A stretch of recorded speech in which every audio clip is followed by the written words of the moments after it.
কাররামনা بني آدم وحملناهم في البر والبحر ورزقناهم من الطيبات وفضلناهم على كثير ممن خلقنا تفضيلا পড়েন আল্লাহু আকবার। রব্বুল আলামিন বলেন ওয়ালাকাদ কাররামনা বানি আদম, আমি বনি আদমকে সম্মানিত করেছি, বনি আদমকে মর্যাদা দিয়েছি। ওয়া হামালনাহুম ফিল বাররি ওয়াল বাহর, বনি আদমকে জলে স্থলে স্থলে এবং সমুদ্রে চলাচলের বাহন দিয়েছি। ওয়া রাযাকনাহুম মিনাত তাইয়্যিবাত, তাদেরকে পবিত্র রিজিকের বন্দোবস্ত করেছি। ওয়া ফাদ্দালনাহুম আলা কাসীরিম মিম্মান খালাকনা তাফদীলা, আর আমি আল্লাহ যাদেরকে সৃষ্টি করেছি তাদের মধ্য থেকে বনি আদমকে আমি শ্রেষ্ঠ বানিয়েছি।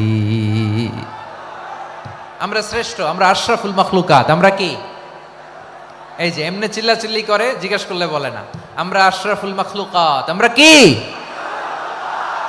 শ্রেষ্ঠ, সবার চেয়ে সেরা। আমাদের মতো করে আল্লাহ কাউকে বানায় নাই। দুই পায়ে ভর করে শির দ্বারা এরকম স্ট্যান্ড রেখে মাথা উঁচু করে দাঁড়াতে পারে এরকম কোন প্রাণী পৃথিবীতে আছে? এজন্য আল্লাহ বলেন ওয়ালাকাদ কাররামনা বানি আদম, আমি বনি আদমকে সম্মানিত করেছি, তাদেরকে আমি মর্যাদা দিয়েছি। তাদেরকে আমি যত মর্যাদা দিয়েছি আমার কোন সৃষ্টিকে এত মর্যাদা দেই নাই। পড়েন সুবহানাল্লাহ। I have dignified the status of the sons of Adam, আদমের সব সন্তানের মর্যাদা আমি বাড়িয়েছি। আল্লাহ এখানে বলেননি ওয়ালাকাদ কাররামনাল মুমিনিন, আমি মুমিনের মর্যাদা বাড়িয়েছি, বলেছেন? আল্লাহ এখানে বলেন নাই ওয়ালাকাদ কাররামনাল মুসলিমিন, আমি মুসলিমের মর্যাদা বাড়িয়েছি। আল্লাহ বলেছেন ওয়ালাকাদ কাররামনা বানি আদম, আমি বনি আদমের সম্মান বাড়িয়েছি। হোক সে মুমিন কিংবা কাফের, মুসলিম কিংবা মুশরিক, আস্তিক কিংবা নাস্তিক, আরব কিংবা অনারব, যেই হোক না কেন আদম সন্তান সবগুলার মর্যাদা বাড়ায় দিয়েছে কে? সবার মর্যাদা আল্লাহ বাড়িয়েছে। মানুষ হিসেবে মর্যাদা। বিশ্বনবী সাল্লাল্লাহু আলাইহি ওয়াসাল্লাম ইহুদির লাশ দেখে দাঁড়িয়ে গেলেন। কার লাশ? আমার যশোরের ভাইয়েরা আওয়াজ করে বলুন, কার লাশ? ইহুদির লাশ দেখে দাঁড়ায় গেলেন। সাহাবারা বললেন ইয়া রাসূলুল্লাহ, আপনি দাঁড়ালেন যে, এটা তো ইহুদির লাশ। বিশ্বনবী বললেন আওয়ালাইসাত নাফসান, এটা কি মানুষ নয়? এটা হোক ইহুদি হোক খ্রিস্টান, এটা তো মানুষ। আমি মানুষ দেখে দাঁড়িয়েছি। আই স্যালিউট দ্য হিউম্যানিটি, আমি মানবতাকে সম্মান করেছি। পড়েন সুবহানাল্লাহ। তাহলে এই জমিনে মানুষের মর্যাদা বেশি, হোক আস্তিক হোক নাস্তিক, হোক মুমিন কিংবা কাফের। আদমের সন্তান হলে, মানুষ হলেই তার মর্যাদা বাড়িয়েছে কে? আমার কলিজার টুকরা যশোরের ভাইয়েরা, মানুষের মর্যাদা আল্লাহ এত বাড়িয়েছেন। মানুষ জীবিত থাকলেও যেমনি মর্যাদাবান, মরে গেলেও মর্যাদাবান। সুবহানাল্লাহ পড়েন। মানুষ মরে গেলে এই ডেড বডিটা কি হয়? পচে যায়, গলে যায়, মাটির সাথে মিশে যায়। তাই বলে আপনি ডেড বডির সাথে যাচ্ছে তাই করতে পারবেন না। পারবেন? কেউ যদি অন্যায় করে তাকে যদি আপনি শাস্তির আওতায় আনেন, যা মনে চায় করতে পারবেন না। তারা আগুন দিয়ে পোড়াতে পারবেন না, নাক কাটতে পারবেন না, কান কাটতে পারবেন না, অঙ্গ বিকৃতি করতে পারবেন না। কারণ মানব জাতির মর্যাদা স্বয়ং দিয়েছে কে? ডেড বডি পচে যাবে, গলে যাবে। তারপরে ইসলাম বলে না, খবরদার, এই মরা লাশটারও একটা মর্যাদা আছে না নাই? ইসলাম বলে এই লাশটা গলে যাবে, পচে যাবে, কিন্তু এটার অমর্যাদা করো না। কর্পূর দিয়ে, খেজুর পাতা দিয়ে, এটাকে ওয়ার্ম ওয়াটার দিয়ে, গরম পানি দিয়ে ধৌত করো। সাদা শুভ্র ধবধবে কাপড় দিয়ে লাশটাকে তুমি কাভার করো। তারপরে খাটিয়ার মধ্যে লাশটাকে রেখে বিশাল একটা প্রোগ্রাম করো, একটা ফিউনারাল প্রোগ্রাম করো। ওই প্রোগ্রামের ডানে বায়ে পেছনে লাশটারে রাখলে হবে না, প্রোগ্রামের একেবারে সামনটাতে তুমি লাশটাকে রাখো। সুবহানাল্লাহ। একটা ফিউনারাল প্রোগ্রাম করতে হবে, তাকে শেষ বিদায় জানাতে হবে, যেটাকে আমরা জানাজা বলি। কি বলি? জানাজা মানে মাইয়েতের জন্য দোয়া, তার জন্য দোয়া করা হয়। তাকে একটা সিস্টেমেটিক অর্ডারে কবরে রাখা হয়, সুন্দরভাবে সেটাকে কবরস্থ করা হয়, মাটি দেয়া হয়, পানি দেয়া হয়। তার মানে মরে গেলেও মানুষের সম্মান বাড়ায় দিয়েছে কে? এজন্য আল্লাহ বললেন ওয়ালাকাদ কাররামনা বানি আদম, বনি আদমের সম্মান মর্যাদা আমি আল্লাহ বাড়িয়ে দিয়েছি, মানুষের সম্মানে তুমি কখনো আঘাত করো না, ঠিক কিনা? তাহলে ভাই প্রথম মেসেজ হচ্ছে, the first and foremost message tonight to the people of জাসর, আল্লাহ বলেন, I have dignified the status of son of Adam, আমি বনি আদম সবার মর্যাদা বাড়িয়ে দিয়েছি, হোক আস্তিক নাস্তিক, হোক কাফের কিংবা মুশরিক, তার মর্যাদা বাড়াই দিছে কে? যখন বন্যা হয় আমরা ত্রাণ নিয়ে যাই, আমরা শুধু মুসলমানদেরকে ত্রাণ দেই নাকি? হ্যাঁ, আমরা মুসলমানকেও দেই, অমুসলমানকেও দেই, হিন্দুকেও দেই, বৌদ্ধকেও দেই, যেখানেই মানবতা বিপন্ন সেখানে ইসলামের হেল্পিং হ্যান্ড আছে না নাই? সুবহানাল্লাহ, কি দিন আমরা পেয়েছি, কি বিধান আমরা পেয়েছি। ওয়ালাকাদ কাররামনা বনি আদম, আমি বনি আদমকে সম্মানিত করেছি। এরপর আল্লাহ বললেন, ওয়া হামালনাহুম ফিল বাররি ওয়াল বাহর, মানুষকে স্থলে এবং সমুদ্রে চলাচলের বাহন আমি দিয়েছি। স্থলে কিভাবে চলবে, জলে কিভাবে চলবে, এই বাহনের ব্যবস্থা করেছে কে? এই জেনজি, এই সামড়া, ইরাম করতেছো কিসের জন্য? হ্যাঁ, ইরাম করলে চলবি? হ্যাঁ, বস বস বস বস, আওয়াজ করতেছো কেন? দিবা না, কথা বলতে দিবা না আমাকে? তো এইটা বুঝি তোমাদের ভালোবাসার নমুনা? তোমাদের ভালোবাসার কারণে যদি আমি কোথাও দাঁড়াতেই না পারি, কোথাও বসতে না পারি, কোথাও দুটা কথা বলতে না পারি, এই ভালোবাসা দিয়ে কি হবে আমার? বরং ঘামতে ঘামতে ঘর্মাক্ত হব, রক্তাক্ত হব। কিন্তু সেন্ট্রাল থেকে, সেন্ট্রালি যে ইনস্ট্রাকশন আসবে, সেই ইনস্ট্রাকশনের এক চুল আমরা ডানে বায়ে যাব না। এইটা গণজাগরণের জন্য এইটা দরকার, ইসলামী বিপ্লবের জন্য এইটা দরকার। তো আধা ঘন্টা ধরে যদি তোমাদেরকে থামানোই না যায়, এই লস্কর দিয়ে আমি কি করব? আল্লাহর ওয়াস্তে নো নো নো স্লোগান, চুপচাপ একেবারে আমার দিকে তাকাও। আল্লাহ বললেন, ওয়া হামালনাহুম ফিল বাররি ওয়াল বাহর, জলে স্থলে আমি চলাচলের যানবাহনের ব্যবস্থা করেছি। আমরা স্থলে ঘোড়ার উপরে চড়ি, উটের উপরে চড়ি, গাড়ির উপরে চড়ি। এই যে গাড়ির ইঞ্জিন বানাইছি আমরা, এটার মেধা দিয়েছে কে? আবার সাগরের মধ্যে আমরা নৌযান, জলযান, বড় বড় জাহাজ দিয়ে এক মহাদেশ থেকে আরেক মহাদেশ যাই, এক দেশ থেকে মালামালগুলো আরেক দেশে পাঠাই। সাগরের ভেতরে নৌকাগুলোরে ধরে রাখলো কে? ওয়াল ফুলকিল্লাতি তাজরি ফিল বাহরি বিমা ইয়ানফাউন নাস, মানুষের উপকার আছে এরকম সরঞ্জামাদি নিয়ে সাগরের উপরে বিশাল বিশাল জলযানগুলো চলে, এগুলো ডুবে যায় না, কাত হয়ে যায় না, পড়ে যায় না। এগুলোকে স্থিতিস্থাপকতাকে ঠিক করে রাখলো কে? আপনারা জাহাজ দেখেছেন? জাহাজ, হ্যাঁ, বাড়ি চট্টগ্রাম হইলে দেখতে পারতেন, দেখছেন? বিশাল বিশাল জাহাজ, বিশাল জাহাজ মালামাল নিয়ে এক মহাদেশ থেকে আরেক মহাদেশে যায়। গত মাসে আমার জাপান সফর ছিল। এই যে বাংলাদেশে যে গাড়িগুলো চালান, বেশিরভাগ গাড়ি আসে কিন্তু জাপান থেকে। হাজার হাজার গাড়ি একটা জাহাজ বহন করতে পারে, হাজার হাজার গাড়ি। এটারে সাগরের মধ্যে ভাসাইলো কে? সবাই বলুন, ভাসালো কে? হাজার হাজার গাড়ি নিয়ে জাপানিজ গাড়িগুলো আমাদের চট্টগ্রামের এয়ারপোর্টের বন্দরে ভিড়ে। যুক্তরাষ্ট্রে আমি দেখেছি বিশাল বিশাল জাহাজ। আপনারা টাইটানিক জাহাজের নাম শুনেছেন? টাইটানিকেরও 8 গুণ 10 গুণ বড়। সুবহানাল্লাহ কইবেন না? টাইটানিক জাহাজের 8 গুণ 10 গুণ বড় একটা জাহাজ আছে, আইকন অফ দ্য সি, আমি দেখে এসেছি। রয়্যাল ক্যারিবিয়ান দেখে এসেছি। সাগরের সামনে জেটিতে যখন দাঁড়ালাম, জাহাজটা যখন যায়, আমার মনে হচ্ছে একটা শহর, গোটা শহর, the entire city is floating on the water. পুরো একটা শহর মনে হয় পানির উপর দিয়ে ভেসে যাচ্ছে। পড়েন সুবহানাল্লাহ। এই যে আইকন অফ দ্য সি, এই ক্রুজ, এই জাহাজটা, এটার ভিতরে স্টেডিয়াম আছে। কিসের ভিতরে স্টেডিয়াম? কথা বুঝে নাই বোধহয়। স্টেডিয়াম কিসের ভিতর? সুইমিং পুল আছে, শপিং মল আছে, রেস্টুরেন্ট আছে, ক্লাব আছে, 3000 4000 রুম বিশিষ্ট, কক্ষ বিশিষ্ট হোটেল আছে। এই সবগুলোর নিয়ে এগুলো চলে সাগরের এই দোলার মধ্যে, জলোচ্ছ্বাসের মধ্যে, এই সাগরের ভেতরে এই জাহাজগুলোর ভাষায় রাখছে কে? সূরাতুর আর রহমানে আল্লাহ তাআলা বললেন ওয়ালাহুল জাওয়ারিল মুনশাআতু ফিল বাহরি কাল আ'লাম ফাবিআইয়ি আলা, সবাই পড়েন ফাবিআইয়ি আলাই রাব্বিকুমা তুকাযযিবান।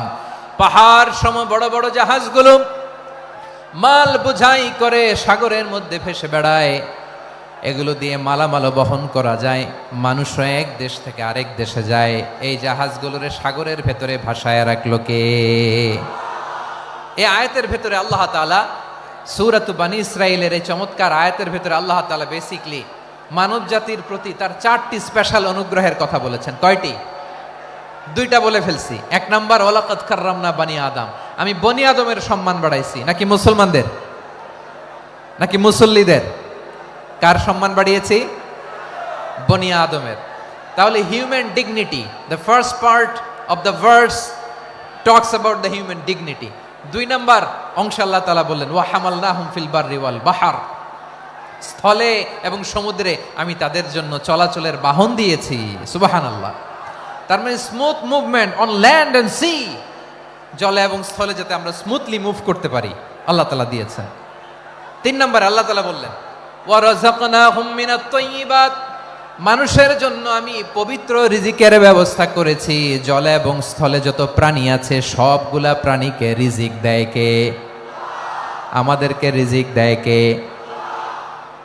সাগরের মাছগুলোকে, বড় বড় তিমি মাছগুলোরে রিজিক দেয় কে? বাতাসের মধ্যে ভেসে বেড়ানো বড় বড় পাখিগুলো, স্ক্যান্ডিনেভিয়ান কান্ট্রি থেকে লক্ষ লক্ষ কোটি কোটি পাখিগুলো যে এক দেশ থেকে আরেক দেশে ট্রান্সফার হয়, এগুলোর রিজিক দেয় কে? রব্বুল আলামিন বলেন ওয়ামা মিন দাব্বাতিন ফিল আরদি ইল্লা আলাল্লাহি রিজকুহা ওয়া ইয়ালামু মুস্তাকাররাহা ওয়া মুস্তাওদাআহা কুল্লুম ফি কিতাবিম মুবিন। আল্লাহু আকবার।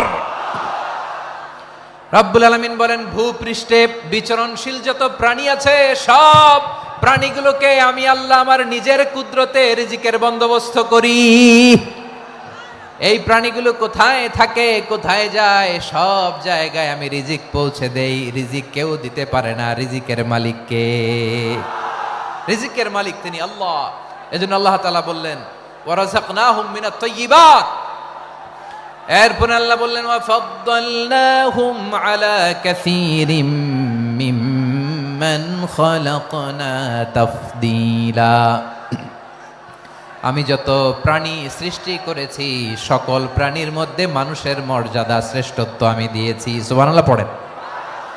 তাহলে 1 নম্বরে আল্লাহ বললেন আমি বনি আদমের মর্যাদা বাড়ালাম। এরপরে বললেন স্থলে এবং সমুদ্রে চলাচলের জন্য যানবাহন দিলাম। 3 নম্বরে আল্লাহ বললেন পবিত্র রিজিকের ব্যবস্থা করে দিলাম। এরপরে আল্লাহ বললেন যত প্রাণী আছে, সৃষ্টি আছে, সবগুলার উপরে আমি মানুষকে শ্রেষ্ঠত্ব দিলাম। সুবহানাল্লাহ।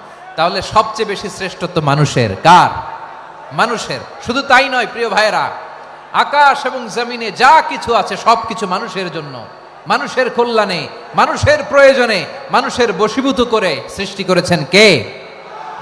রব্বুল আলামিন বলেন হুয়াল্লাযী খালাকা লাকুম মা ফিল আরদি জামিআ।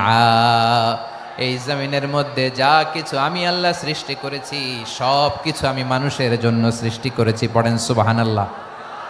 হুয়াল্লাযী খালাকা লাকুম মা ফিল আরদি জামিআ, যা আছে সব আমাদের জন্য, সব আমাদেরকে সার্ভিস দেওয়ার জন্য, আমাদের উপকারের জন্য, আমাদের কল্যাণের জন্য। আওয়াজ করে সবাই পড়ুন আল্লাহু আকবার।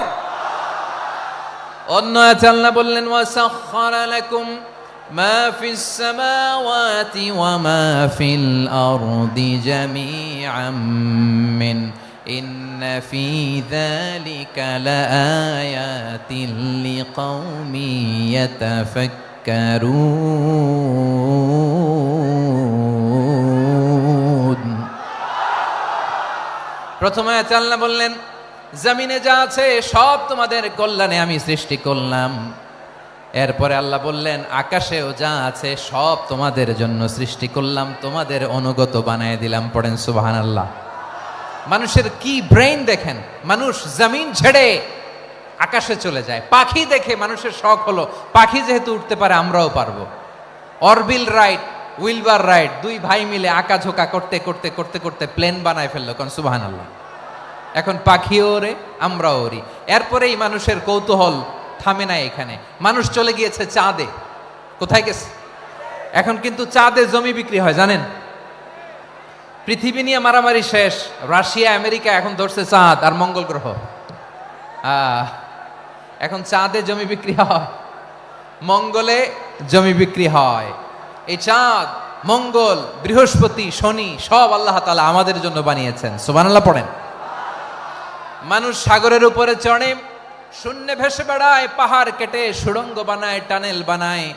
মানুষ ব্রডব্যান্ডের লাইন নিয়ে যায় সাগরের ভেতর দিয়ে, এক দেশ থেকে আরেক দেশে, এক মহাদেশ থেকে আরেক মহাদেশে। সুবহানাল্লাহ পড়েন।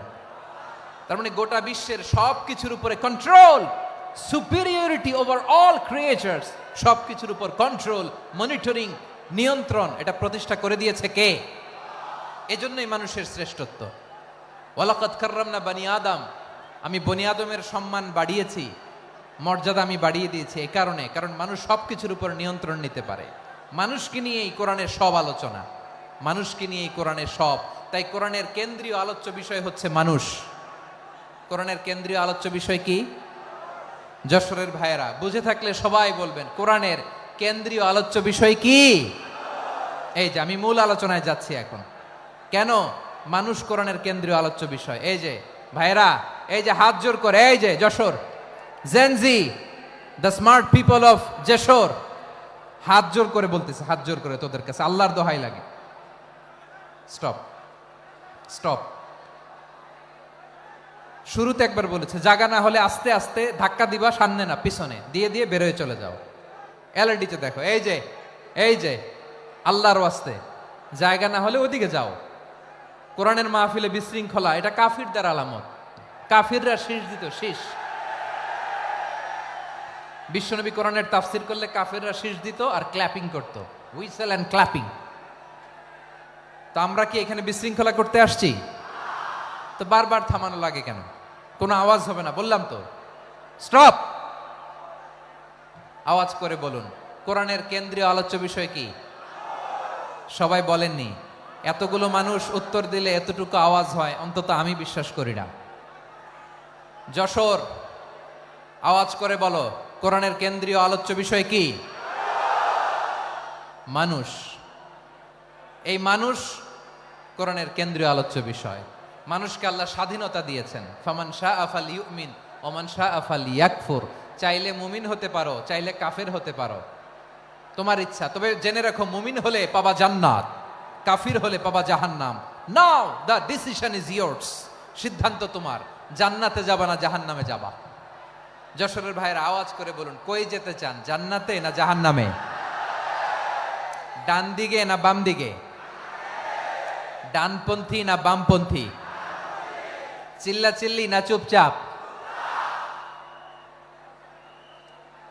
চুপচাপ কয়ে আবার চিল্লাচিল্লি শুরু করে দিচ্ছে। মাশাআল্লাহ। তাহলে কোরআনের কেন্দ্রীয় আলোচ্য বিষয় মানুষ। আমার সাথে থাকতে হবে, তোমাদেরকে নিয়ে আমি আলোচনা শেষ পর্যন্ত যাব। অনেক গুরুত্বপূর্ণ কথা বাকি আছে, আমাকে সহযোগিতা করতে হবে। মাশাআল্লাহ, এই তো ঠান্ডা হয়েছে। হ্যাঁ ঠিক আছে ঠিক আছে ঠিক আছে। মানুষকে আল্লাহ এত স্বাধীনতা দিয়েছেন, মানুষ চাইলে অনেক ভালো হইতে পারে। ভালোর রাস্তাও খোলা, খারাপ হওয়ার রাস্তাও খোলা। ভালো হইলে মানুষ অনেক ভালো, খারাপ হইলে অনেক খারাপ।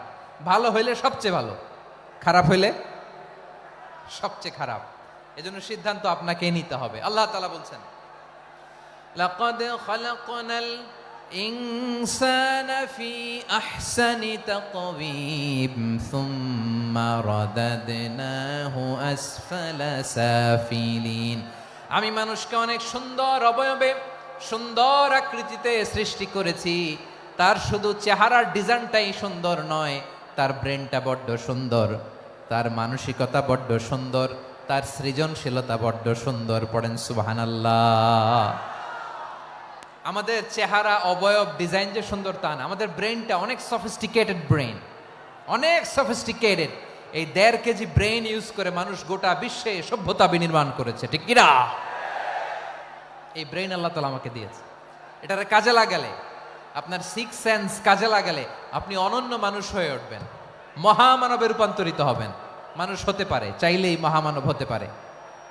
আবার যদি মানুষ চায় খারাপও হতে পারে। আল্লাহ বললেন শুধু ভালোই না, ভালো হতে চাইলে অনেক ভালো তুমি হতে পারো, আবার খারাপ হতে চাইলে অনেক খারাপ তুমি হতে পারো।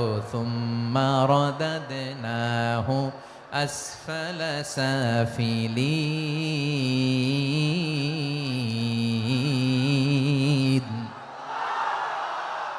খারাপ হলে একেবারে খারাপ হতে পারো, নিকৃষ্ট হলে একেবারে নিকৃষ্ট হতে পারো, ভালো হলেও ভালো হতে পারো। কোন সুবহানাল্লাহ। এবার আওয়াজ করে বলুন, ভালো হতে চাই না খারাপ, শ্রেষ্ঠ না নিকৃষ্ট? মানুষ ভালো হলে মানুষ ফেরেশতার চেয়েও ভালো, মানুষ খারাপ হলে সে পশুর চেয়েও খারাপ। কথা ঠিক কিনা বলেন?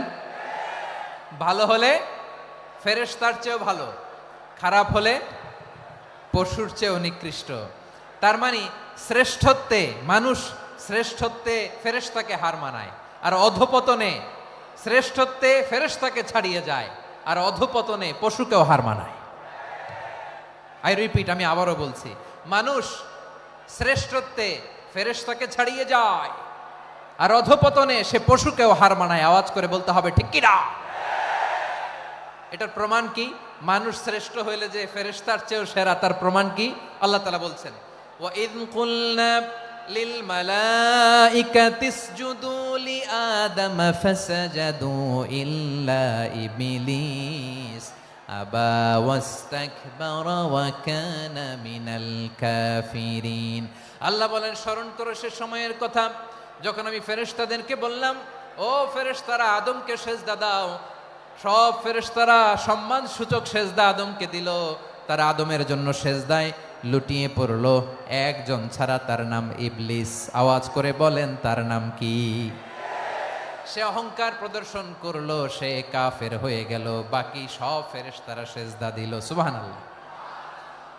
আবার আদম আলাইহিস সালামকে আল্লাহ জিজ্ঞেস করলেন, সব বলে দিল উত্তর, কিন্তু ফেরেশতাদেরকে একই প্রশ্ন জিজ্ঞেস করলেন, তারা উত্তর করতে পারে নাই।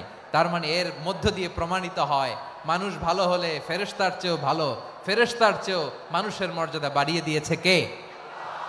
সব নূরের ফেরেশতা যখন মাটির আদমকে সেজদা দেয়, এটা প্রমাণ করে ফেরেশতার চেয়েও মানুষের মর্যাদা বাড়িয়ে দিয়েছে কে?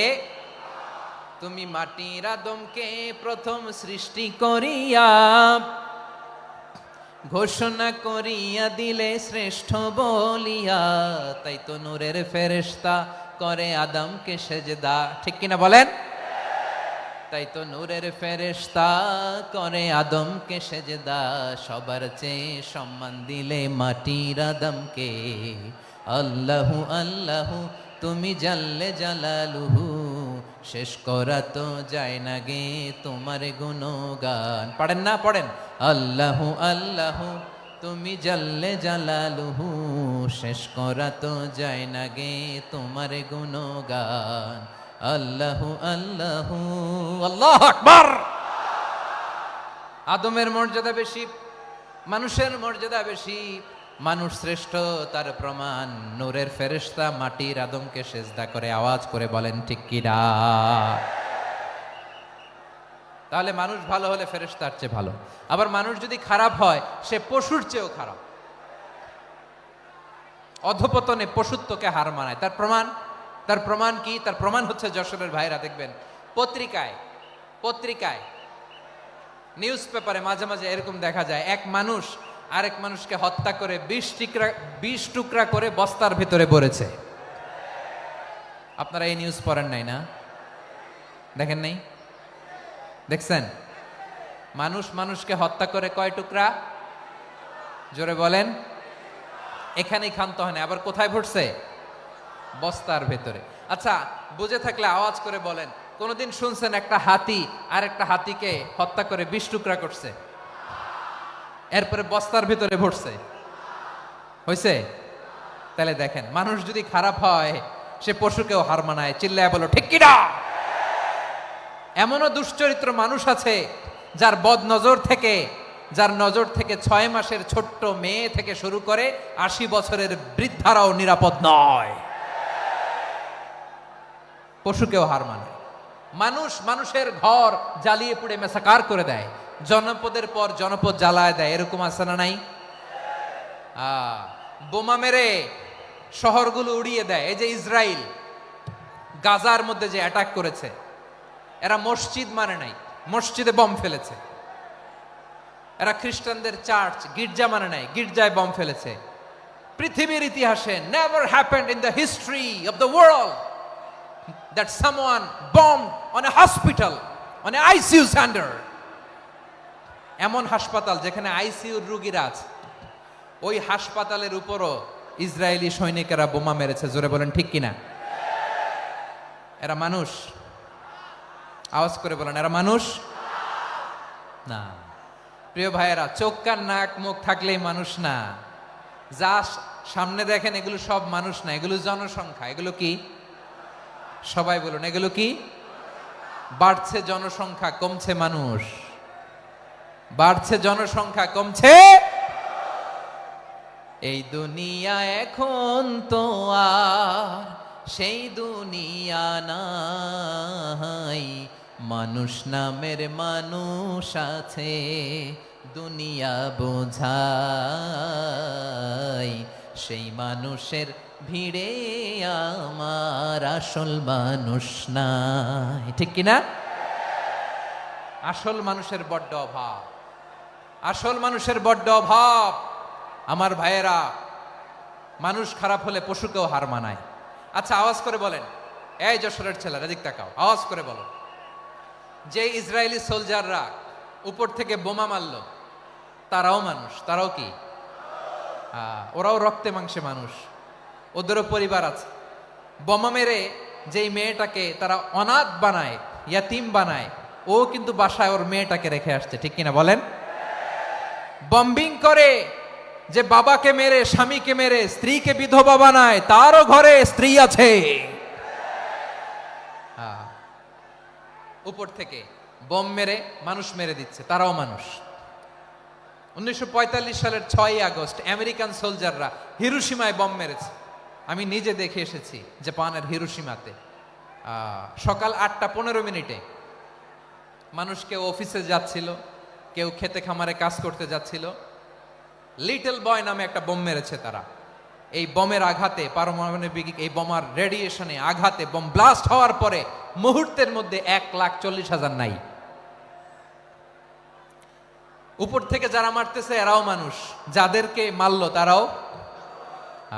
তার মানে মানুষে মানুষে পার্থক্য আছে না? নেই? মানুষে মানুষে পার্থক্য আছে। নাক কান চোখ মুখ থাকলেই মানুষ নয়। বাড়ছে জনসংখ্যা, কমছে মানুষ। চিল্লায় বলো ঠিক কিনা? তাহলে আমরা বুঝলাম, মানুষ ভালো হলে অনেক ভালো, খারাপ হলে অনেক খারাপ। ও আমার কলিজার টুকরা যশোরের ভাইয়েরা, আসুন না 3 দিন ব্যাপী এই তাফসিরুল কোরআনের ঐতিহাসিক প্রোগ্রাম থেকে আমরা সিদ্ধান্ত নেই, আমরা ভালো মানুষ হব নাকি খারাপ মানুষ হব। কলিজা থেকে, প্রাণ থেকে আওয়াজ করে সবাই বলুন, ভালো মানুষ নাকি খারাপ মানুষ?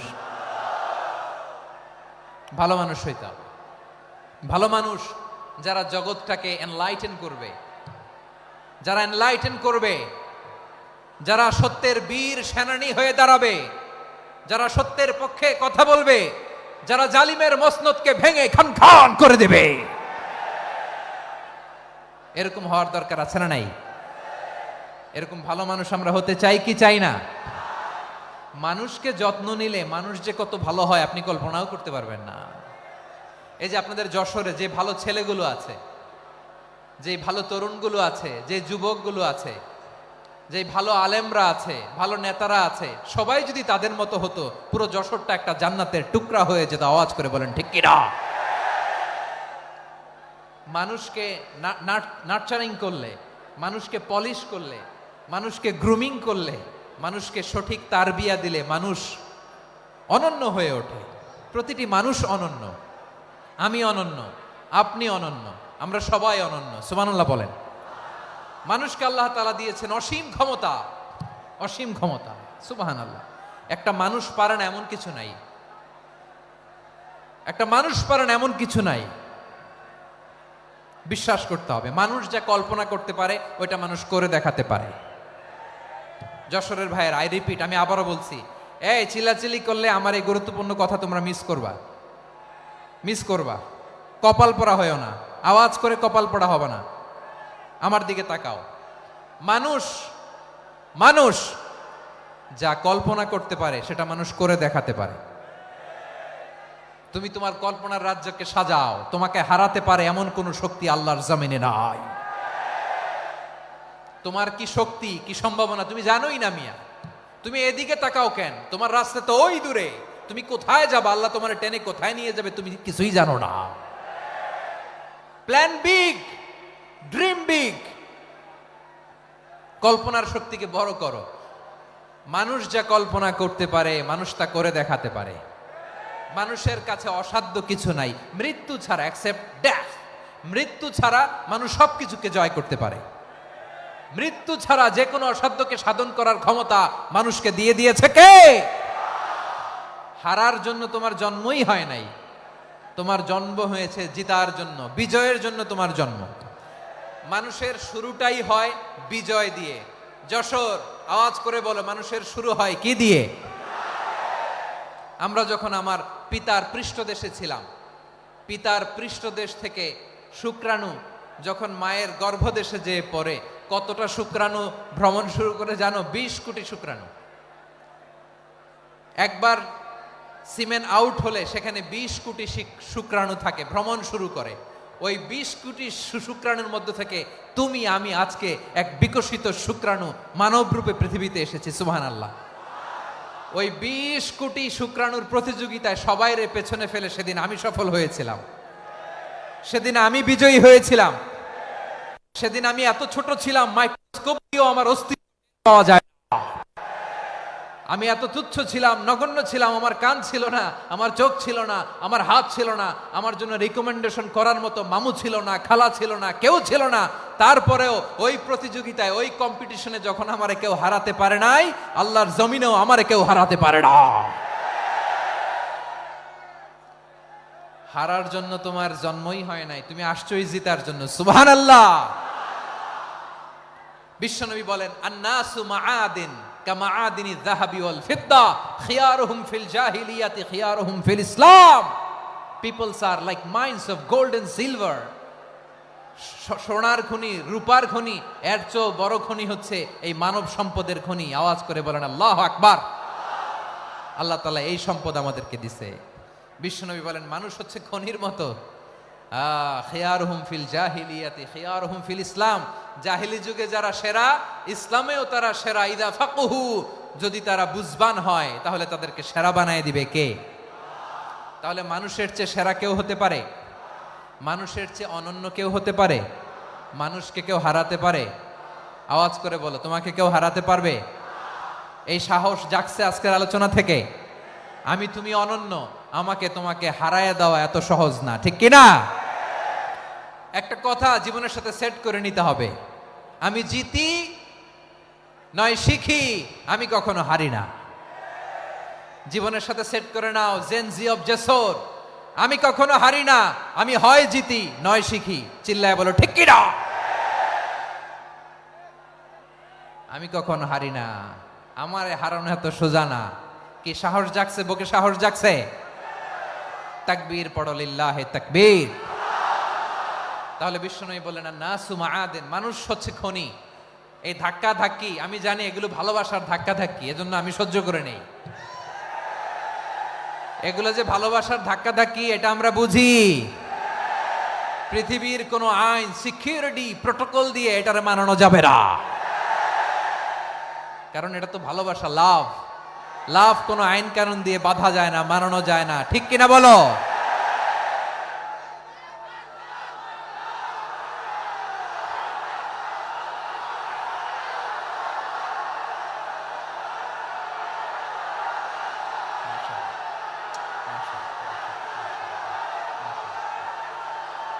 ঠিক আছে, বসুন বসুন বসুন।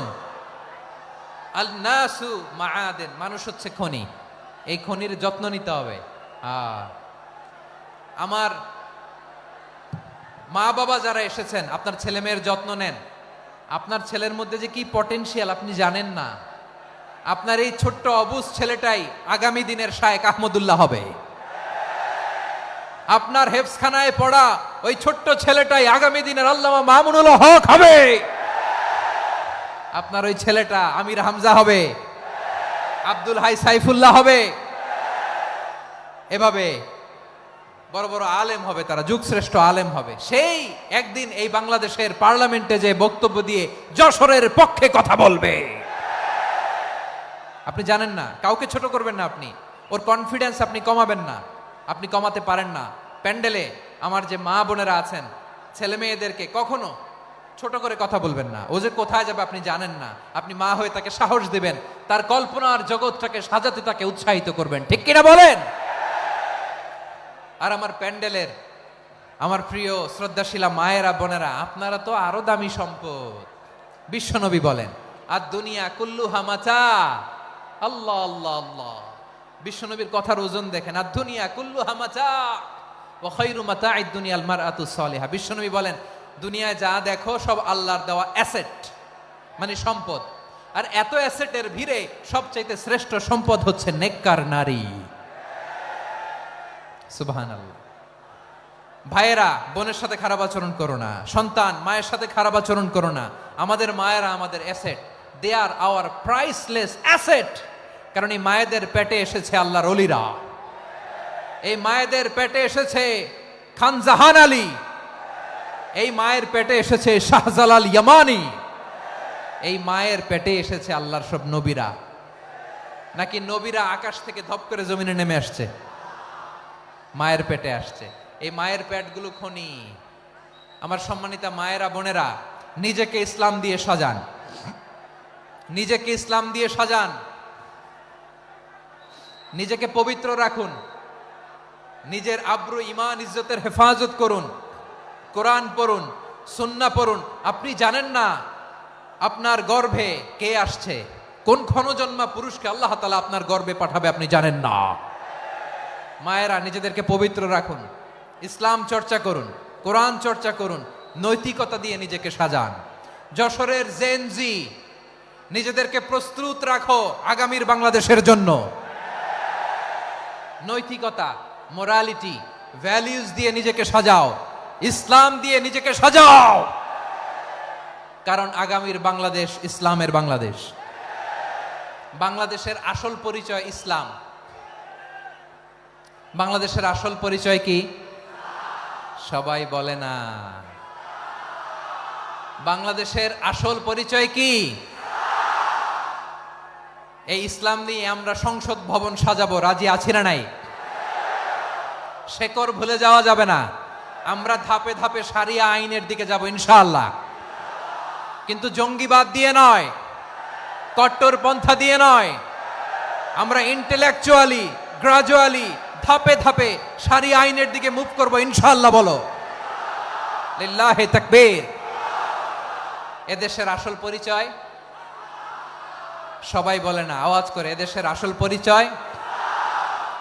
এদেশে আজান শুনে সূর্য ওঠে শহর গ্রামে, এদেশে আজান শুনে সূর্য ডুবে সন্ধ্যা নামে, এদেশে সকল কাজে সবাই বলে বিসমিল্লাহ, এদেশে ভালো কিছু দেখে শুনে হাসি মুখে সবাই বলে মাশা আল্লাহ। সুবহানাল্লাহ সুবহানাল্লাহ সুবহানাল্লাহ সুবহানাল্লাহ সুবহানাল্লাহ সুবহানাল্লাহ সুবহানাল্লাহ সুবহানাল্লাহ। ও নবীন তরুণ, তোমার কিসের এত ভয়? জেনে রেখো বাংলাদেশের আসল পরিচয়। বাংলাদেশের আসল পরিচয় ইসলাম। আওয়াজ তুলে বলো, আসল পরিচয় কি? এদেশে পরস্পরে দেখা হলে দেয় সালাম, এদেশে আমজনতার হৃদয় জুড়ে পাক কালাম, ঠিক কি না? এদেশে বিপদ এলে সর্বজনে সর্বক্ষণে দোয়া পড়ে ইন্না লিল্লাহ সুবহানাল্লাহ সুবহানাল্লাহ সুবহানাল্লাহ সুবহানাল্লাহ। এদেশে আজান শুনে সূর্য ওঠে শহর গ্রামে, এদেশে আজান শুনে সূর্য ডোবে সন্ধ্যা নামে, এদেশে সকল কাজে সবাই বলে বিসমিল্লাহ, এদেশে ভালো কিছু দেখে শুনে হাসি মুখে সবাই বলে মাশা আল্লাহ সুবহানাল্লাহ। আওয়াজ করে সুবহানাল্লাহ সুবহানাল্লাহ সুবহানাল্লাহ সুবহানাল্লাহ। সবাই একসাথে সুবহানাল্লাহ সুবহানাল্লাহ সুবহানাল্লাহ সুবহানাল্লাহ। এদেশের আসল পরিচয় কি? আওয়াজ করে বলতে ভয় লাগে। এদেশের আসল পরিচয় কি? ইসলাম দিয়ে আমাদের সংসদ ভবন চলুক, আমরা চাই কি চাই না? বঙ্গভবনে লা ইলাহা ইল্লাল্লাহর পতাকা উড়ুক, আমরা চাই কি চাই না? প্রতিটি জেলা অফিসে, ডিসি অফিসে লা ইলাহার পতাকা ঝুলুক, আমরা চাই কি চাই না? কারা কারা চাই হাত তুলে আল্লাহরে দেখায়।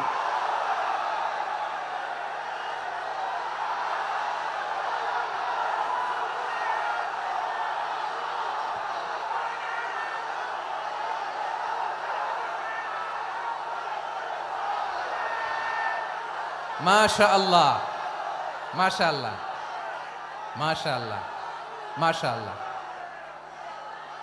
যশোর আওয়াজ করে বলো, ভালো মানুষ না খারাপ মানুষ?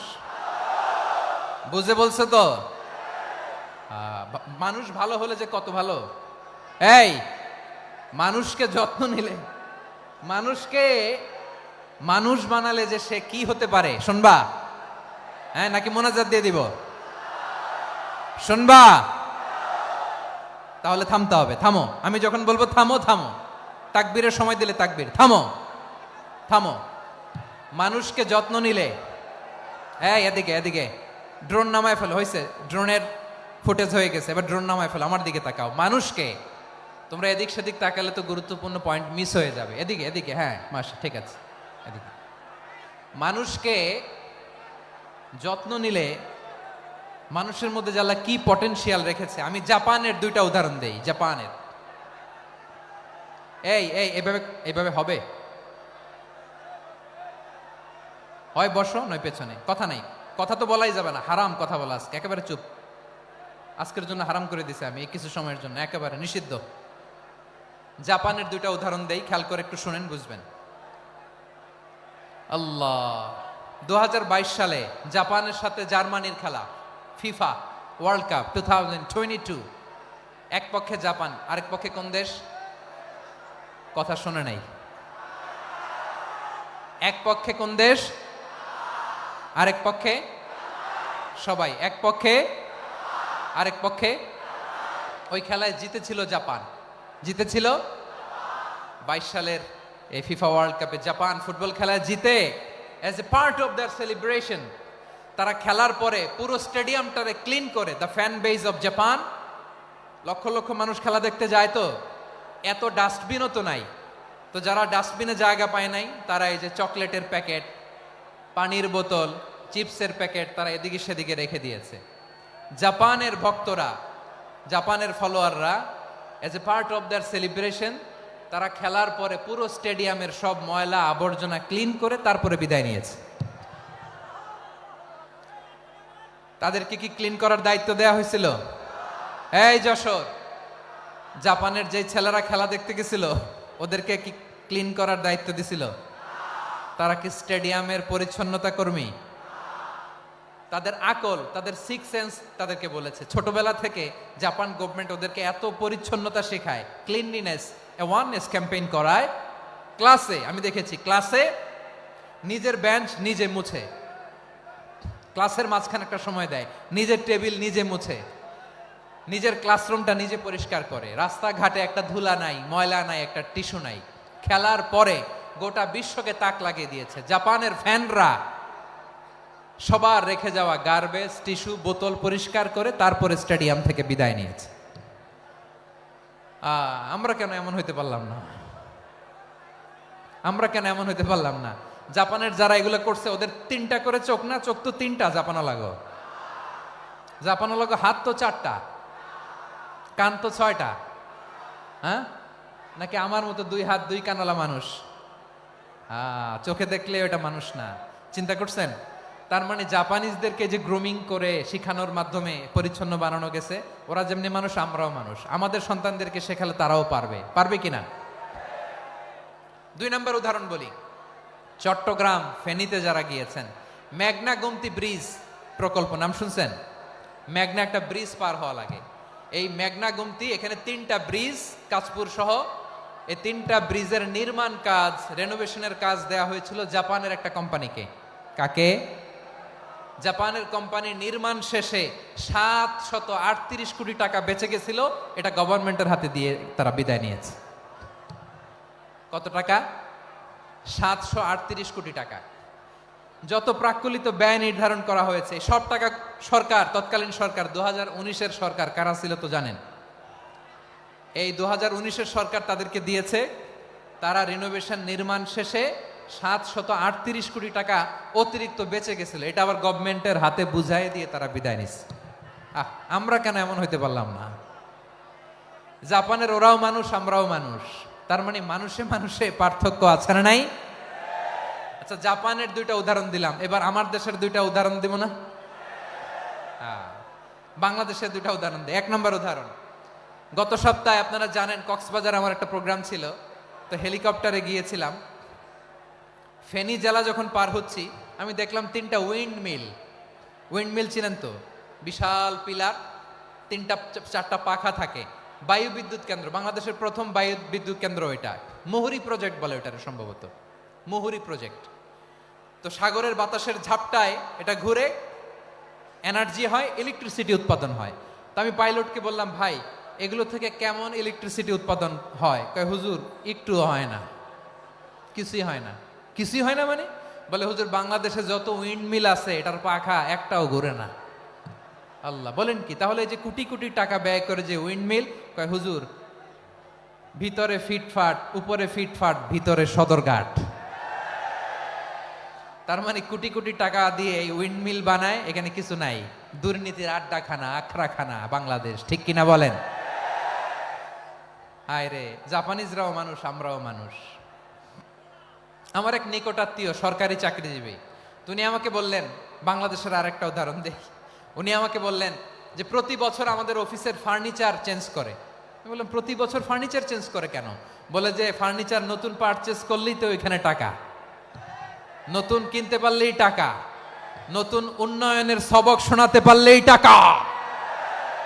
প্রথম আলোর রিপোর্ট, কি আলো? প্রথম আলোর রিপোর্ট, গত 15 বছরে উন্নয়নের নামে লুটপাট হয়েছে প্রায় 3.25 লাখ কোটি টাকা। কার রিপোর্ট? আমাদের বানানো কথা? প্রথম আলোর রিপোর্ট। গত 15 বছরে কারা ছিল জানেন তো? হ্যাঁ, শুধু ওনাদেরকেই দোষ দিয়ে লাভ নাই। স্বাধীনতার পর থেকে শুধু শাসকের হাত বদল হয়েছে, আমরা কিছু পাই নাই, ঠিক কিনা বলেন? শুধু ওনাদের দোষ দিয়ে কি লাভ? একদল খাইছে, আরেক দল খাওয়ার জন্য রেডি হয়ে আছে। আমরা এরকম চাই না। আমরা চাই স্বাধীন সার্বভৌম বাংলাদেশ। আমরা চাই দুর্নীতিমুক্ত বাংলাদেশ। আমি নিউজটা যে কতবার বললাম, এটা কি সম্ভব? 3.25 লাখ কোটি টাকা লুটপাট, মানে লুটপাট করতে করতে এদেশের জনগণকে ফুটপাতে বসায় দিচ্ছে। প্রিয় ভাইয়েরা, তাহলে জাপানের মানুষও মানুষ, আমরাও মানুষ। সিদ্ধান্ত আপনার, কোন মানুষ হবেন, ভালো মানুষ না খারাপ মানুষ? আজকের আলোচনার বিষয় হচ্ছে মানব সম্পদের উন্নয়ন, human resource development. It's a process to increase the capacity of knowledge, skill, capacity of the people of a country. একটা দেশের মানুষের জ্ঞান, তাদের দক্ষতা কি করে বাড়ানো যায়, বাড়িয়ে দেশের উন্নয়ন করানো যায়, এটাই হচ্ছে মানব সম্পদ উন্নয়নের মূল কথা। তাহলে মানব সম্পদ হচ্ছে একটা দেশের সবচাইতে শক্তিশালী পুঁজি। প্রাকৃতিক সম্পদ, খনিজ সম্পদের চেয়েও দামি হচ্ছে মানব সম্পদ।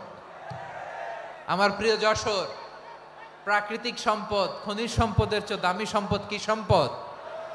আল্লাহ তাআলা দয়া করে আমাদেরকে এই মানব সম্পদ দিয়েছেন। আসুন আমাদের এই মানুষগুলোকে আমরা সোনার মানুষ বানাই।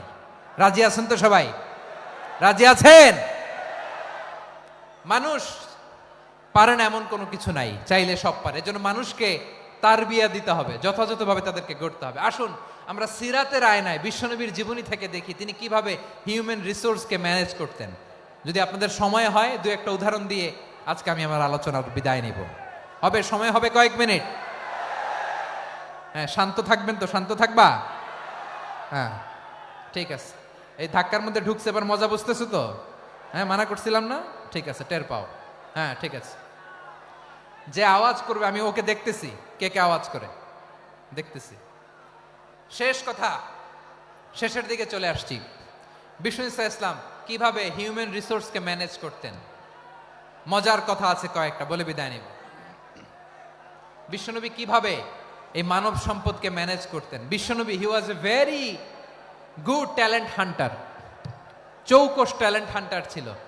কার মধ্যে কি ট্যালেন্ট আছে দেখলেই বুঝে ফেলতেন। সুবহানাল্লাহ পড়বেন না? কি নবী আমরা পেয়েছি! He was a very good talent hunter. আমার নবী তিনি চৌকস ট্যালেন্ট হান্টার ছিলেন। কার মধ্যে কি প্রতিভা বের করতেন, ওই প্রতিভাকে ইসলামের কল্যাণে কাজে লাগাতেন। সুবহানাল্লাহ বলেন। যাকে যেই জায়গায় সেট করলে ভালো হবে তাকে ওই জায়গায় সেট করতেন। কয়েকজন সাহাবীর জীবনী শোনাই। আবু মাহজুরা রাদিয়াল্লাহু তাআলা আনহু, মক্কার মুয়াজ্জিন, আগে ছিল মুশরিক, পরে হয়েছে মুমিন। উনি কিভাবে মুমিন হইলেন এই ঘটনাটা একটু আপনাদের শোনাতে চাই। তা আপনাদের তো সময় নাই হাতে। হ্যাঁ সময় আছে? এই জেনজি শেষ করে দিল আজকের প্রোগ্রামটা। 1 ঘন্টা ধাক্কা ধাক্কি করে কেমনে দাঁড়ায় আছে আমি বুঝলাম না।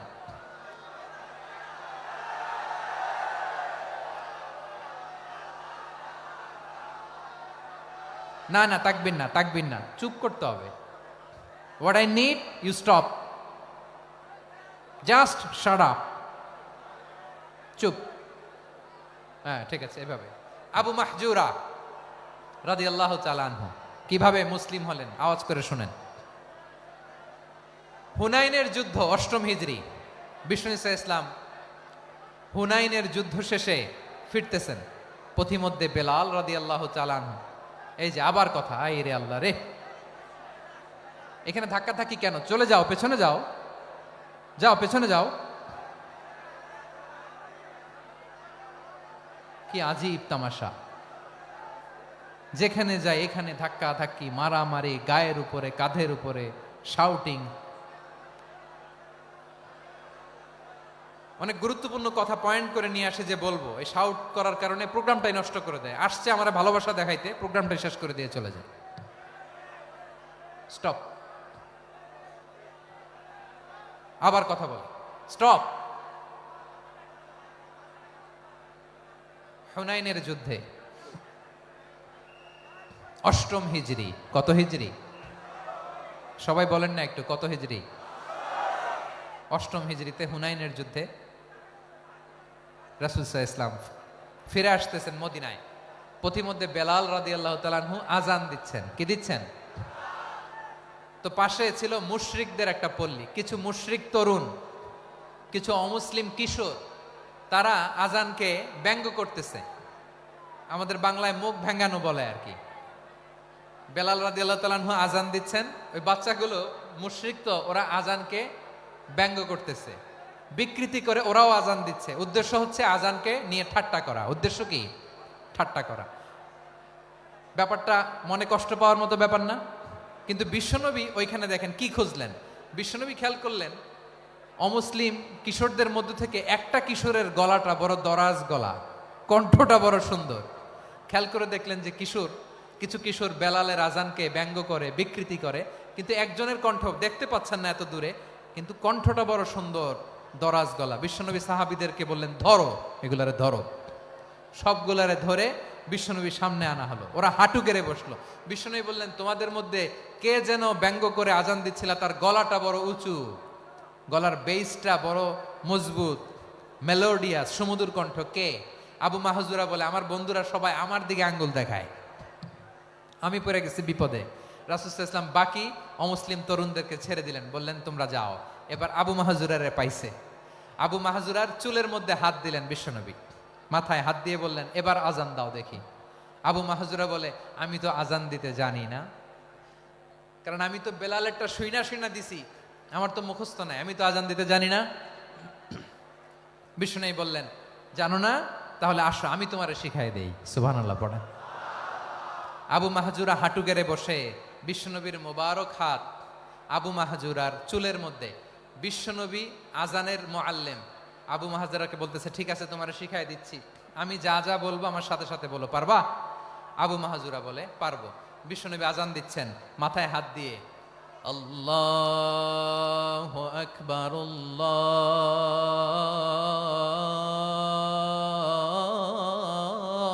আল্লাহু আকবার। আবু মাহজুরা এই বাক্যটা পড়লেন। বিশ্বনবী দ্বিতীয় বাক্য পড়তে আরম্ভ করলেন, আল্লাহু আকবার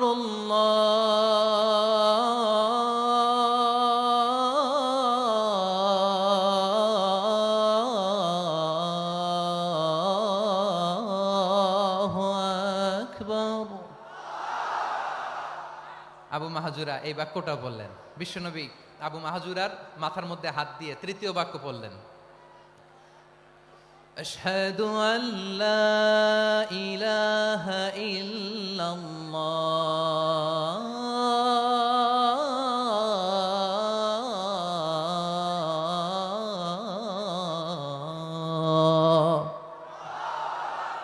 আবু মাহজুরা তৃতীয় বাক্য পড়লেন। বিশ্বনবী একটা বাক্য পরে আবু মাহজুরা পরে, বিশ্বনবী পরে আবু মাহজুরা পরে। আবু মাহজুরা কিন্তু অমুসলিম মুশরিক। আবু মাহজুরা বলে এক একটা বাক্য পড়ি আমার কলিজাটা গলে ঠান্ডা হয়ে যায়। এতদিন মোহাম্মদকে গালি দিতাম, এখন মোহাম্মদ আমার মাথায় যখন হাত রাখছে আমার সারা শরীর ঠান্ডা হয়ে গেছে। বিশ্বনবী আজান শিখাচ্ছেন, একটা একটা বাক্য পড়ে আবু মাহজুরাও পড়ে, বিশ্বনবী পড়ে আবু মাহজুরাও পড়ে। পুরো বাক্যগুলো যখন শেষ, আজান শেষ, আবু মাহজুরাও যখন পুরো আজান পড়লেন, আবু মাহজুরা বললেন এতদিন মোহাম্মদের চেহারা দেখলে আমার ঘৃণা লাগতো, আজ থেকে মোহাম্মদের চেহারার চেয়ে প্রিয় চেহারা আমার কাছে নাই। আবু মাহজুরা বললেন ও মুহাম্মদ, আজানের বাক্য তো আপনি আমারে শেখালেন, এখানেই শেষ করবেন না, আপনি আমারে পড়ায় দেন লা ইলাহা ইল্লাল্লাহু মুহাম্মাদুর রাসূলুল্লাহ সাল্লাল্লাহু আলাইহি ওয়াসাল্লাম। বিশ্বনবীর সাথে দাঁড়িয়ে উনি শাহাদা পড়ে মুসলমান হয়ে গেলেন। এবার আবু মাহজুরা বলে ইয়া রাসূলুল্লাহ ইয়া হাবিবাল্লাহ, আমি মুমিন হয়েছি, মুসলমান হয়েছি, আপনার কাছ থেকে আজান শিখার সৌভাগ্য আমি লাভ করেছি গো নবী। আমার কণ্ঠের বড় তারিফ করেছেন আপনি, আমার আজানকে আপনি পছন্দ করেছেন। একটা জিনিস আপনার কাছে চাই, আপনি আমাকে মক্কার মসজিদুল হারামের মুয়াজ্জিন হিসেবে অ্যাপয়েন্ট করে দেন। বিষ্ণু ইসা ইসলাম বললেন যাও আবু মাহজুরা, আমি তোমাকে পৃথিবীর শ্রেষ্ঠতম মসজিদ মক্কার মসজিদুল হারামের মুয়াজ্জিন হিসেবে অ্যাপয়েন্ট করে দিলাম। দেখছেন কিভাবে ট্যালেন্ট হান্টিং করতে হয়, কিভাবে হিউম্যান রিসোর্স মানব সম্পদকে ব্যবহার করতে হয়। আসছিল আজানকে ভেঙাইতে, আসছিল কেন? আজানকে ব্যঙ্গ করার জন্য, বিকৃত করার জন্য। আজানকে বিকৃত করতে যে ইসলামের সবচেয়ে শ্রেষ্ঠ মসজিদের মুয়াজ্জিন হয়ে গেল। পড়েন সুবহানাল্লাহ। হযরত আবু মাহজুরা রাদিয়াল্লাহু তাআলা আনহু ওনার এই সুললিত কণ্ঠ ব্যবহার করে মসজিদুল হারামে এত সুন্দর করে আল্লাহু আকবার বলে আজান দিতেন, মানুষগুলোর, মুসল্লিগুলোর, মক্কাবাসীর হৃদয়কে তিনি বিগলিত করে দিতেন, মানুষের হৃদয়কে ঠান্ডা হয়ে যেত। শুধু এখানেই শেষ না আমার যশোরের ভাইয়েরা। বিশ্বনবী যখন সাইয়েদনা আবু মাহজুরা রাদিয়াল্লাহু তাআলা আনহুকে আজান শিখাচ্ছিলেন, বলেন তো বিশ্বনবীর হাতটা কোথায় ছিল? আবু মাহজুরার মাথার সামনে, এই চুলের উপরে ছিল। আবু মাহজুরা ওই স্মৃতিটাকে ধারণ করবার জন্য, ওই স্মৃতিকে বহন করার জন্য বিশ্বনবীর মোবারক হাত আবু মাহজুরার কপালের চুলের যেই জায়গায় লেগেছে, মৃত্যুর আগের দিন পর্যন্ত আবু মাহজুরা মাথার ওই চুলে কোনোদিন ছুরি আর কামার লাগায় নাই, সেখানে কেচি লাগায় নাই, চুলের মধ্যে খুর লাগায় নাই। আবু মাহজুরা ডান দিকের চুল কাটতো, বাম দিকের চুল কাটতো, পেছনের চুল কাটতো, সামনের চুল কাটতো না। আবু মাহজুরা রাদিয়াল্লাহু তাআলা আনহুর সামনের চুলগুলো বড় হতে হতে যখন এত বড় হয়ে যায়, তিনি চুলগুলো পেঁচিয়ে মাথার মধ্যে রাখতেন। তারপরে তিনি পাগড়ি পরতেন। সবাই জিজ্ঞেস করতো, আবু মাহজুরা এটা আবার কেমন স্টাইল? দেখতে তোমারে কি বিদঘুটে লাগে? কেমন অড লাগে, কেমন খারাপ দেখা যায়। মক্কায় এমন কোন মানুষ তো দেখি নাই ডানে চুল কাটে, বায়ে চুল কাটে, পেছনে চুল কাটে, সামনে কাটে না। ওরে আবু মাহজুরা, কেমন দেখা যায় তোমারে? তুমি সামনের চুল কাটো না কেন? আবু মাহজুরা বলে, আমি হাঁটু গেড়ে পেয়ারা নবীর সামনে বসেছিলাম। আমার এই মাথার চুলের মধ্যে মুবারক হাত লাগিয়ে বিশ্বনবী নিজে আমাকে আজানের প্রতিটা বাক্য শিক্ষা দিয়েছেন। বিশ্বনবীর মোবারক হাত, পবিত্র হাত আমার মাথার চুলের যেই জায়গায় লেগেছে, আমি চাই ওই চুলগুলা নিয়ে আমি আমার কবরের ভিতরে যাব। সাইয়েদনা আবু মাহজুরা রাদিয়াল্লাহু তাআলা আনহু ইন্তেকালের আগের পর্যন্ত মাথার সামনের চুলগুলা কাটে নাই। মাথার সামনের চুল তিনি কাটেন নাই। সুবহানাল্লাহ বিহামদি। কেমন ভালোবাসতেন বিশ্বনবী সাহাবীদেরকে, সাহাবারা কেমন ভালোবাসতেন বিশ্বনবীকে। সামনের চুলগুলো বড় হতে হতে এত বড় ছিল, পেঁচিয়ে রেখে পাগড়ি পরতেন, কাটতেন না। নবীর হাত লেগেছিল। সুবহানাল্লাহ পড়েন। তাহলে what is the lesson? Moral of the story কি? মোরাল অফ দ্য স্টোরি হচ্ছে, আসছিল আজানকে ব্যঙ্গ করার জন্য, বিকৃত করার জন্য, হয়ে গেল মসজিদুল হারামের মুয়াজ্জিন। দেখেন বিশ্বনবী একটা খারাপ সিচুয়েশনের মধ্যে থেকে কি ভালো জিনিস বের করে আনলেন। আমি যে শুরুতে বলেছি কিভাবে তিনি হিউম্যান রিসোর্সকে ডেভেলপ করেছেন, ম্যানেজ করেছেন। তিনি যে চৌকস ট্যালেন্ট হান্টার ছিল, দেখেন সবার মধ্যে থেকে এর বাছাই করে মুয়াজ্জিন বানাই দিয়েছেন। সুবহানাল্লাহ পড়েন। তার মানে এই না সবাইরে ধরে ধরে উনি মুয়াজ্জিন বানাইছেন। যার যেই ট্যালেন্ট আছে তাকে ওই কাজে অ্যাসাইন করেছেন। যার যেই প্রতিভা আছে তার প্রতিভাকে ইসলামের কাজে লাগিয়েছেন। সুবহানাল্লাহ পড়েন। যায়েদ বিন সাবিত রাদিয়াল্লাহু তাআলা আনহু নাম শুনেছেন? যশোর কথা বেরোয় না। যদি জিজ্ঞাসা সালমান খানের নাম শুনছেন, সবাই হাত তুলবে, জি হুজুর শুনছি, মানে সব দেখা শেষ। সালমান খান, আমির খান, অমুক খান, সব খান মুখস্থ, কিন্তু যায়েদ বিন সাবিতের নাম মুখস্থ নাই মুসলমানদের। যেই সাহাবী মাথার সামনের চুল কাটে নাই, মসজিদুল হারামের মুয়াজ্জিন বানাইছেন বিশ্বনবী, সাহাবীর নাম কি? খায়া ফেলাইছে, স্লোগানের সাথে খায়া ফেলাইছে। আবু মাহজুরা। কি নাম? আবু মাহজুরা আল জুমাহি রাদিয়াল্লাহু তাআলা আনহু। এই নামটা আজকে নিয়ে যাইতে হবে যশোর। আবু মাহজুরা রাদিয়াল্লাহু তাআলা আনহু। 2 নম্বরে বলছিলাম যায়েদ বিন সাবিত রাদিয়াল্লাহু তাআলা আনহু। বিশ্বনবী দেখলেন মদিনার এই আনসারী সাহাবী হাইলি ট্যালেন্টেড, ইন্টেলেকচুয়াল, মেরিটোরিয়াস, জ্ঞানের প্রতি তার আকর্ষণ, মারাত্মক আকর্ষণ। বিশ্বনবী তাকে দায়িত্ব দিলেন, কোরআন যা নাজিল হয় তুমি লিখো, কাতিবুল ওয়াহি বানায় দিলেন। সুবহানাল্লাহ। যায়েদ বিন সাবিতরে আবার আজান শিখান নাই, কারণ তার মধ্যে বিশ্বনবী প্রতিভা দেখেছেন, একাডেমিক প্রতিভা। বিশ্বনবীর একাডেমিক প্রজেক্টগুলো তিনি হ্যান্ডেল করতেন। যায়েদ বিন সাবিত ছিল বিশ্বনবীর ব্যক্তিগত সচিব। কি ছিল? ব্যক্তিগত সচিব। বোঝেন নাই? বিশ্বনবীর ব্যক্তিগত সচিব এবং দোভাষী। ইহুদিরা কিছু লিখে দিলে এটার অর্থ বিশ্বনবীরে বুঝায় দিতেন। আবার ইহুদিদের কাছে কিছু লিখতে হলে তিনি লিখে দিতেন। বিশ্বনবী একদিন বললেন, ইন্নী ওয়াল্লাহি মা আমানু ইয়াহুদা আলা কিতাব। ইহুদিরা যে চিঠি পাঠায় অর্থ তো বুঝি না, আরেক ইহুদি আইনে অর্থ করা লাগে। আবার ইহুদিদের কাছে কিছু লিখে পাঠাইতে চাইলে আমরা তো লিখতে পারি না, ইহুদিরে দিয়ে লেখা লাগে। ওরা যে পয়রা শোনায় লিখে দেয়, আমি ওদের বিশ্বাস করি না। আমার নিজের একজন লোক দরকার। বিশ্বনবী এই যায়েদ বিন সাবিতকে চুজ করলেন ল্যাঙ্গুয়েজের জন্য। উনি বললেন, যায়েদ তোমার সফট স্কিলকে ডেভেলপ করতে হবে, তুমি হিব্রু ল্যাঙ্গুয়েজ শিখে ফেলো। যায়েদ বিন সাবিত বলল, বিশ্বনবীর মোটিভেশন আর ইন্সপিরেশন পেয়ে আমি 15 দিনে ইহুদিদের এই হিব্রু ল্যাঙ্গুয়েজ শিখে ফেললাম। শুধু শিখে ফেললাম না, হাত্তা হাদিকতু, even I became master in the language. এই ভাষা আমি পারদর্শী হয়ে গেলাম। এরপরে ইহুদিরা চিঠি লিখে পাঠালে আর কোনো ইহুদি ডাকা লাগতো না, আমি নবীর এটার অর্থ শুনে পরে বুঝায় দিতাম। আবার ইহুদিদের কাছে চিঠি লেখা লাগলে আমি যায়েদ বিন সাবিত চিঠি লিখে দিতাম। সুবহানাল্লাহ। দেখেন, এত সাহাবীর মধ্য থেকে বিশ্বনবীর একাডেমিক প্রজেক্ট, ব্যক্তিগত সচিব, দোভাষী হিসেবে তিনি জায়েদ বিন সাবেতের মতো তরুণকে নির্বাচিত করেছেন। কেমন ট্যালেন্ট হান্টার ছিল আমার নবী, সুবহানাল্লাহ পড়বেন না? বিশ্বনবীর ইন্তেকালের পরে সাইয়েদনা আবু বকর রাদিয়াল্লাহু তাআলা আনহু যখন খলিফা হয়ে আসলেন, কোরআনকে সংকলনের দায়িত্ব দেয়া লাগবে, কোন সাহাবীকে দিবেন? সব সাহাবারা মিলে পরামর্শ করলেন। সাইয়েদনা আবু বকর, ওমর সবাই মিলে এই বিশাল কোরআন সংকলনের গুরু দায়িত্ব বিশ্বনবীর ব্যক্তিগত সচিব, বিশ্বনবীর দোভাষী, বিশ্বনবীর সিলেক্ট করাই লোক যায়েদ ইবনে সাবেত রাদিয়াল্লাহু তাআলা আনহুকে দিয়েছে।